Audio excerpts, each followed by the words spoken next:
우리 양옆에 있는 분들과 인사하겠습니다. 오늘도 잘 오셨습니다. 인사하시겠습니다.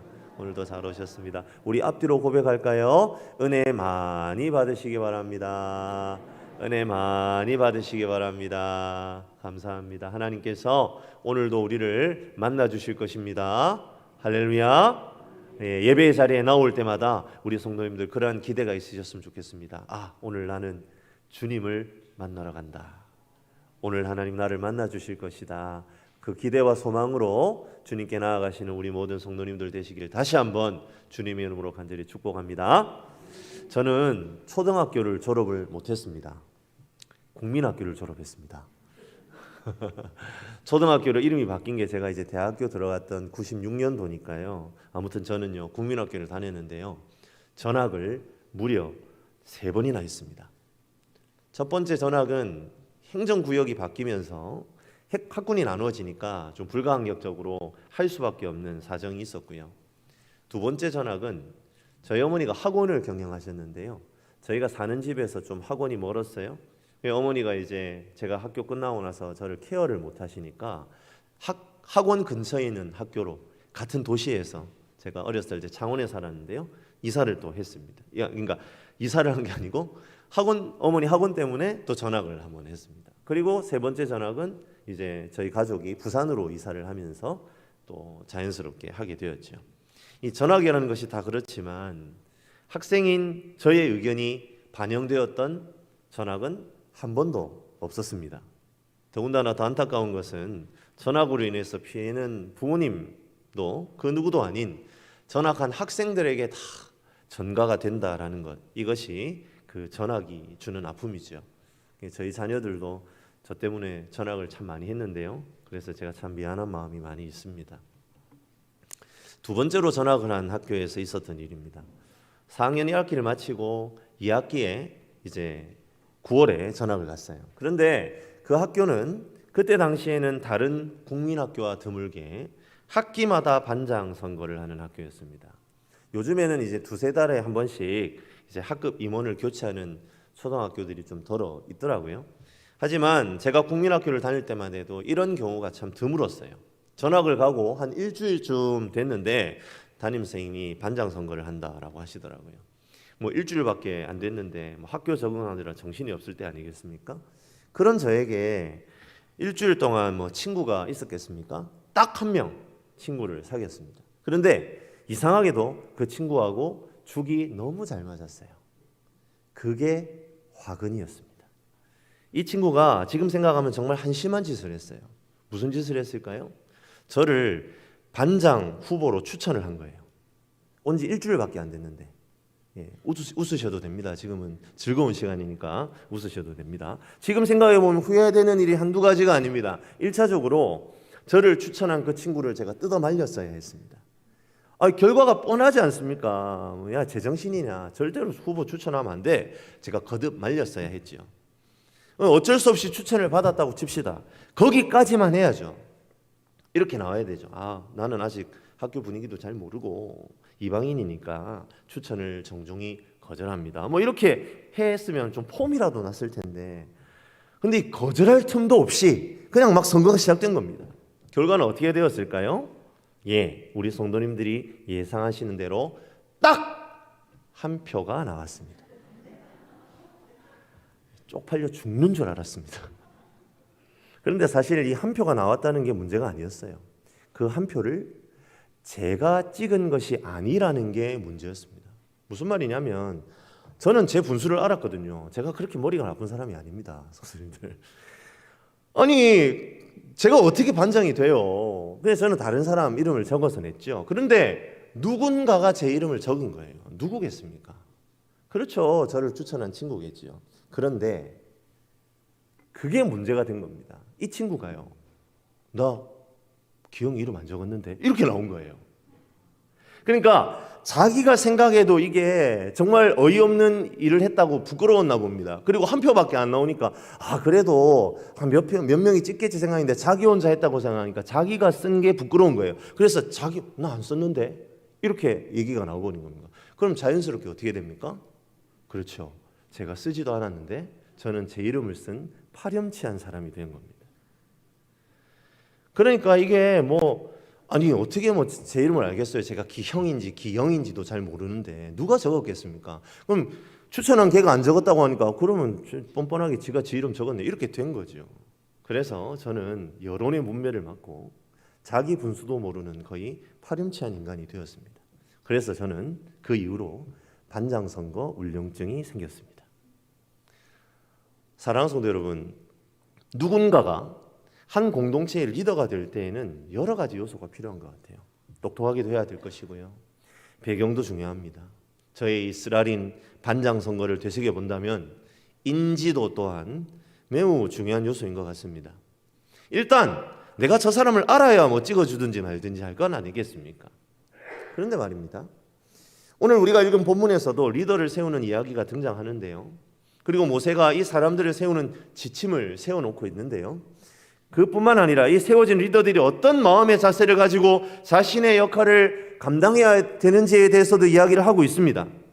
그런데 하나님께서는 하나님의 일을 감당할 지도자들에게 우리 인간들과는 조금 다른 기대치를 가지고 계시다라는 것을 우리는 오늘 말씀을 통해 깨닫게 됩니다. 지금 여기 앉아있는 모든 사람들이 바로 그 하나님의 리더가 될 수 있는 사람들 아니겠습니까? 그러하기에 우리는 오늘 이 본문을 통하여 하나님의 뜻이 어디에 있는지를 잘 분별하고 자신을 돌아보고 준비하는, 그리고 자신을 잘 가다듬는 그런 사람들이 되기를 주님의 이름으로 간절히 축복합니다. 그때에 하나님께서 그때가 언제가 될지는 모르겠지만 우리를 반드시 사용해 주실 것입니다. 신명기는 모세가 이스라엘 광야를 지나오면서 태어난 이 세대들을 모압 평지 앞에 두고는 다시 하나님의 율법을 새롭게 갱신하기 위해 행했던 3번 내지 4번의 설교다라고 우리 성도님들 보시면 될 것 같습니다. 그래서 신명기 1장은 첫 번째 설교의 서론입니다. 그리고 오늘 우리가 읽은 본문은 그 첫 번째 설교가 본격적인 시작이 이루어지는 부분입니다. 오늘 본문을 보시면 모세는 회상을 하고 있죠. 언제의 일을 회상하고 있습니까? 그렇습니다. 이스라엘 백성들이 호렙산, 즉 시내산에서 머물고 있을 때의 사건을 회상하고 있습니다. 그런데 만약 모세가 시내산에 있을 때의 일을 회상한다면 성도님들 어떤 사건을 이야기하는 게 가장 좀 바람직하고 합당하다고 생각이 드시나요? 시내산에서 모세를 통해서 하나님 뭘 주셨습니까? 그렇습니다. 율법을 주셨잖아요. 그럼 율법 받은 사건을 이야기하는 게 지금 설교를 하는 모세 입장에서 어떨까요? 좋은 선택 아닐까요? 그런데 모세는 그렇게 설교의 서두를 열지 않습니다. 모세는 우리가 생각하기에는 의외의 사건인 오늘 본문에 등장하는 리더들을 세우는 사건을 자신의 설교의 서두에 먼저 이야기를 하고 있다는 거예요. 더군다나 우리가 오늘 읽진 않았지만 1장 5절 말씀을 보시면 모세가 율법을 설명하기 시작했다라고 운을 뗀 다음에 6절부터 본격적으로 설교가 시작되고 있거든요. 그렇다면 마땅히 하나님께서 이스라엘 백성에게 율법을 어떻게 주셨고 그 율법의 내용은 어떠하며 이런 이야기들로 설교가 시작이 되는 게 마땅한 것 아니겠습니까? 그런데 지금 모세는 그렇게 설교를 시작하지 않습니다. 사람들을 세우는 일을 율법을 설명하기 위한 그 첫 번째 스토리로 삼고 있습니다. 사랑하는 성도 여러분, 모세가 왜 이런 선택을 합니까? 아무런 추가 정보가 없기 때문에 우리는 철저하게 본문이 우리에게 보여주는 것만을 가지고 이야기해야겠지요. 저는 이런 의문을 가지고 계속 묵상을 하다가 한 가지 깨닫게 된 것이 있습니다. 그것은 하나님의 율법이 설명되는 자리는 돌판 위가 아니라 삶의 현장이다라는 깨달음입니다. 다시 한번 말씀드립니다. 하나님의 율법이 설명되는 자리는 돌판 위가 아니라 인생의 삶의 현장이라는 말이에요. 우리가 하나님의 말씀을 받는 것 너무나 중요합니다. 하지만 하나님께서 써서 우리에게 주신 이 말씀이 우리가 들고 있는 이 성경은 단순히 조기 조가리에 불과한 것이 되어버리고 만다는 겁니다. 그들이 시내산에서 아무리 두 돌판을 받았다 할지라도 그 내용이 이스라엘 백성들의 삶을 통해 해석되지 않으면 아무런 의미가 없다라는 것을 강조하기 위해 모세는 이런 선택을 하고 있다는 겁니다. 시내산에서 두 돌판 받았어. 그리고 그걸 받을 때에 이런 분위기였고, 나는 이런 자세를 취하면서 이 돌판을 받았고, 그런 이야기보다 지금 모세는 새로운 세대, 이제 가나안 땅을 건너가서 그 땅을 취해야 하는 정복의 세대에게 그 받은 돌판을 너희 선조들이 어떻게 적용해 갔는가라는 것을 말하는 것이 더 유익하다는 말입니다. 그래서 하나님의 말씀을 따라 사람을 세웠던 일을 설교의 서두에 이야기하고 있는 거죠. 사랑하는 성도 여러분, 저와 여러분은 하나님으로부터 말씀을 받은 사람임을 믿으시길 바랍니다. 믿으시면 아멘, 아멘. 그렇습니다. 그 말씀이 우리들의 삶을 통하여 해석되고 성취되는 경험을 매 순간 누릴 때에 우리는 이 말씀의 사람이 되는 겁니다. 그리고 이 말씀은 나와 상관이 있는 말씀이 됩니다. 이 시간 그 하나님의 말씀이 우리의 삶을 통하여 성취되는 경험, 해석되는 경험을 매 순간 누리게 되는 저와 여러분들이 되시기를 주님의 이름으로 간절히 축복합니다. 모세는 하나님의 율법을 사람을 세우는 일을 통해 설명하고 싶었어요. 그리고 그 일이 시작점이 되어서 하나님의 역사가 시작된다라는 사실을 이야기하고 싶었습니다. 먼저 모세는 사람을 세우는 일이 하나님의 복의 증거다라는 사실을 분명히 하고 있습니다. 오늘 우리가 읽지는 않았지만 우리 1장 10절과 11절 말씀을 같이 한번 읽어보겠습니다. 같이 읽습니다. 너희의 하나님 여호와께서 너희를 번성하게 하셨으므로 너희가 오늘 너 하늘의 별같이 많거니와 너희 조상의 하나님 여호와께서 너희를 현재보다 1000배나 많게 하시며 너희에게 허락하신 것과 같이 너희에게 복 주시기를 원하노라. 아멘. 무슨 말입니까? 이미 애굽에서의 400년의 삶을 통해 하나님께서 아브라함에게 주셨던 약속을 이루어가고 계시는 중이다라는 겁니다. 그리고 지금 너희들의 모습을 통해 아브라함에게 약속한 땅을 취하고 복을 얻기를 원하신다는 말이에요. 그래서 하나님께서는 이러한 모든 복을 온전히 누리기 위해 사람을 세워야 한다. 그렇게 시내산에서 모세에게 이야기하셨다는 겁니다. 모세는 이 사실을 설교의 서두에 상기시키고 있습니다. 다시 한번 설명드립니다. 지금 모세가 회고적인 성격을 띠고 설교를 하고 있습니다. 설교를 시작하면서 이렇게 말하는 겁니다. 너희들이 출애굽하면서 이미 1000배나 많은 사람의 숫자를 얻게 되었지 않느냐. 그러니까 그러한 하나님의 축복의 증거로 너희는 사람을 세워야 한다. 그리고 그 리더들을 통해 다스려져야만 하나님의 복이 너에게 임하는 거야. 이것이 바로 모세의 메시지라는 겁니다. 그런데 말입니다. 이렇게 해석을 하려고 하니까 문제가 하나 발생합니다.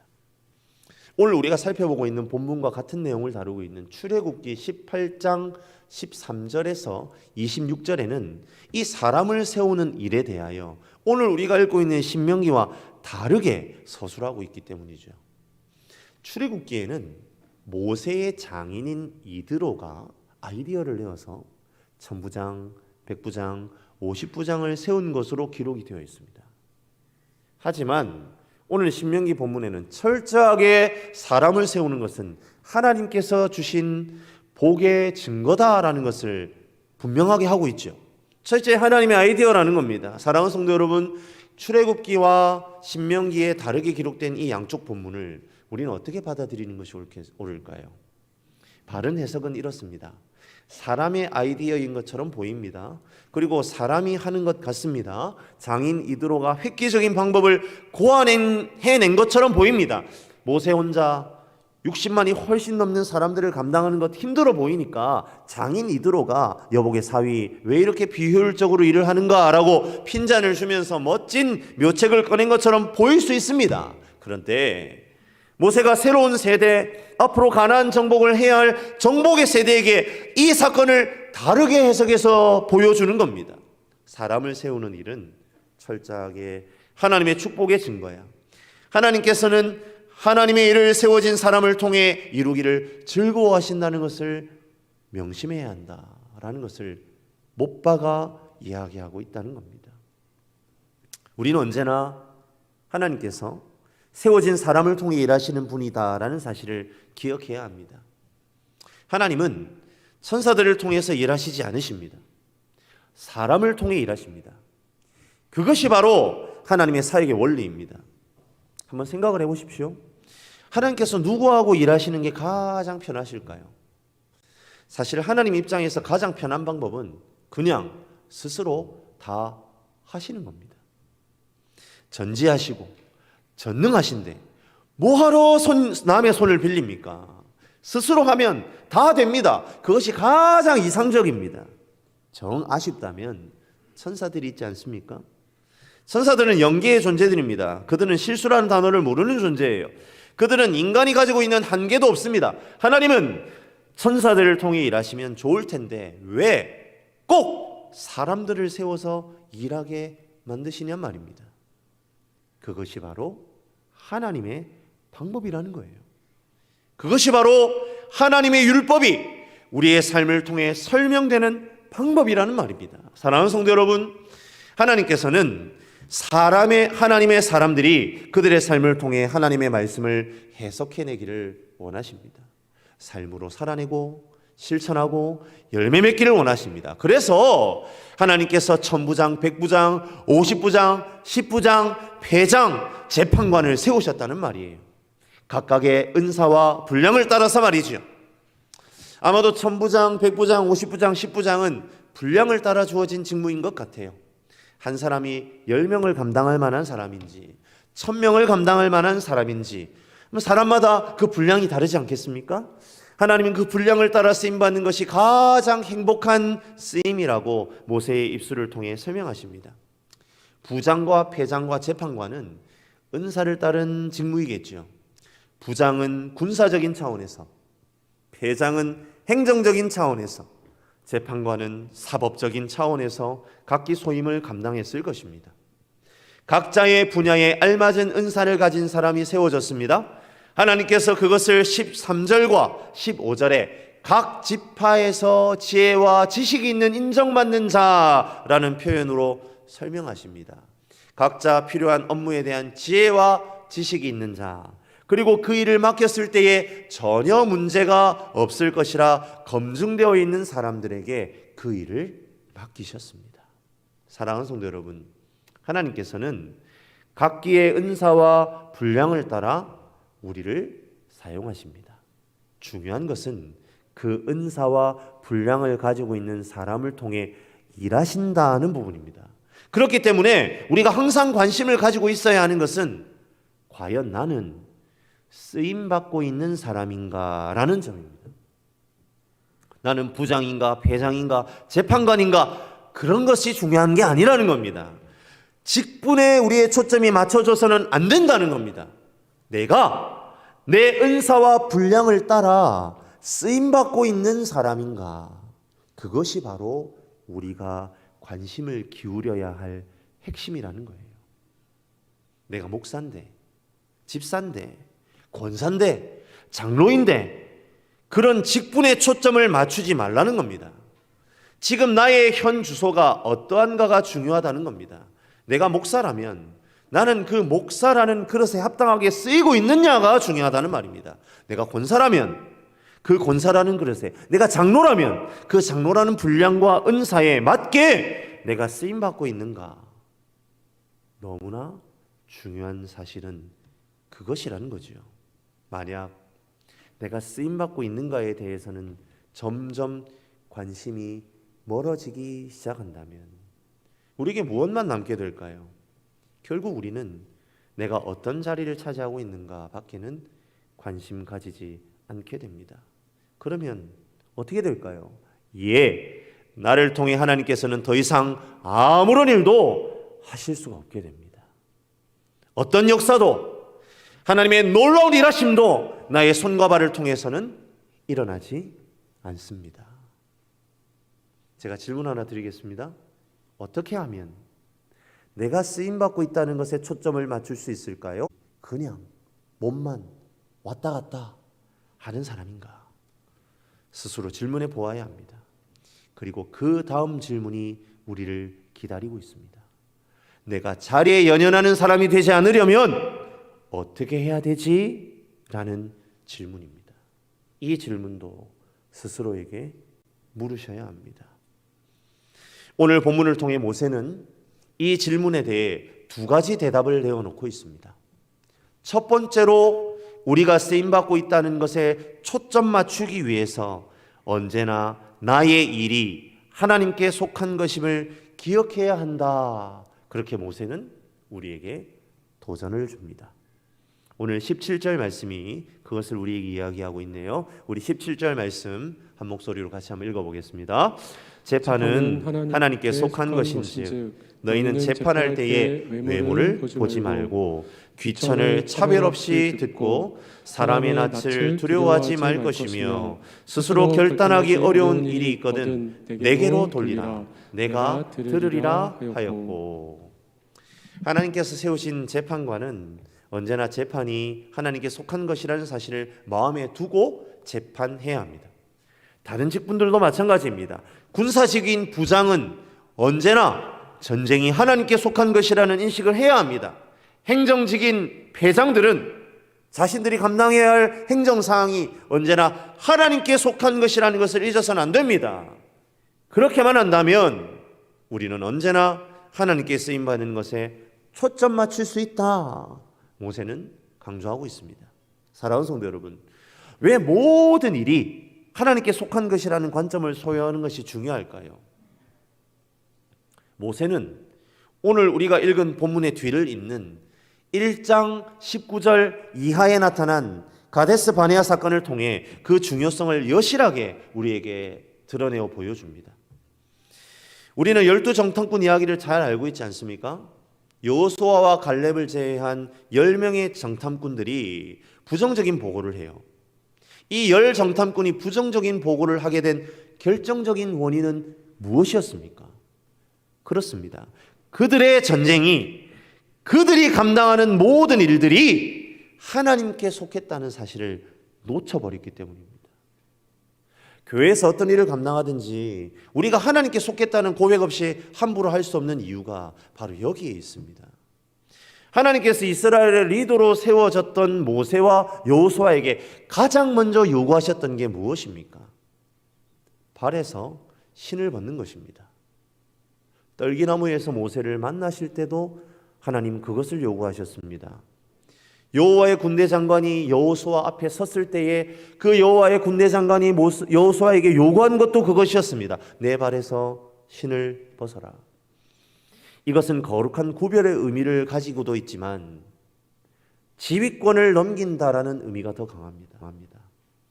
나한테 주도권을 넘기지 않으면 나는 너와 함께하지 않겠다. 이것이 바로 주님의 뜻입니다. 하나님은 사람을 세우는 일을 통해 그것을 분명히 하고 계셔요. 이 말씀을 우리에게 어떻게 적용할 수 있을까요? 우리 교회에는 여러 직분자들이 있습니다. 오늘 우리 예배 후에 각 전도회별로 또 내년에 섬길 임원들을 세우실 거 아닙니까? 또한 내년도에 각 구역을 감당할 구역장님들도 계시고요.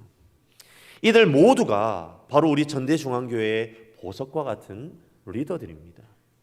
여러분들은 하나님의 사역을 감당하게 될 것입니다. 그런데 리더로 세워진 분들의 마음 가운데에 나에게 주어진 이 일이 나에게 속한 일이 아니라 하나님께 속한 일이다라는 고백이 있어야 한다는 말입니다. 반대로 리더들을 택하여 세운 우리들도 마찬가지라는 거예요. 어떤 사람이 이러한 신앙의 고백으로 가득 차 있는지를 분별하여 그 사람을 세워야 함은 두말하면 잔소리겠죠. 더불어 우리가 리더를 세우는 이 일도 하나님께 속한 일이다라는 것을 신뢰하며 세워진 리더들이 하나님께 속한 일로 자신의 직분을 잘 감당하도록 끊임없이 기도하고 세워진 리더들에게 순종할 것은 두말할 필요가 없을 것입니다. 우리가 쓰임받고 있다라는 것을 초점 맞추기 위해 두 번째로 해야 하는 일은 내가 섬겨야 할 사람이 누구인지를 생각하는 것입니다. 우리 이번에는 16절 말씀을 같이 한번 한 목소리로 읽어보겠습니다. 16절입니다. 같이 읽습니다. 재판은 하나님께 속하는 것인즉 너희는 재판할 때에 외모를 보지 말고 귀천을 차별 없이 듣고 사람의 낯을 두려워하지 말 것이며 스스로 결단하기 어려운 일이 있거든 내게로 돌리라 내가 들으리라 하였고.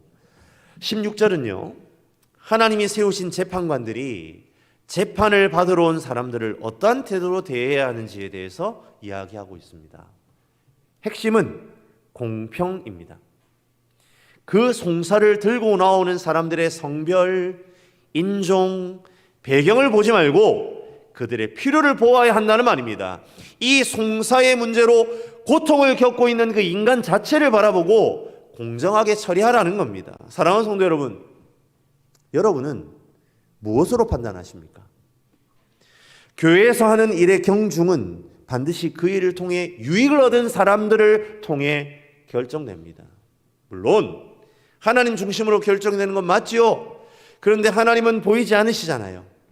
그러니 얼마나 연약한 사람의 손을 잡아주느냐, 공평하게 결정되느냐가 눈에 보이는 기준이 된다는 겁니다. 그런데 우리는요, 일의 경중을 어떻게 평가하는 경향이 있습니까? 그 일을 통해 내가 어떻게 보여지느냐에 초점을 맞출 때가 많다는 겁니다. 만약 그렇다면 기억하시길 바랍니다. 나는 그만큼 병들어 있는 것입니다. 나는 그만큼 하나님께서 나에게 주신 사명을 망각하고 있는 것입니다. 나는 그만큼 가데스 바네아의 불순종에 가까운 사람입니다. 하나님은 그런 사람을 통해 하나님의 일을 행하지 않으십니다. 사랑하는 성도 여러분, 이 시간 너나 할 것 없이 하나님의 말씀 앞에 우리 모두의 모습을 비추어 보는 은혜가 있기를 주님의 이름으로 간절히 축복합니다.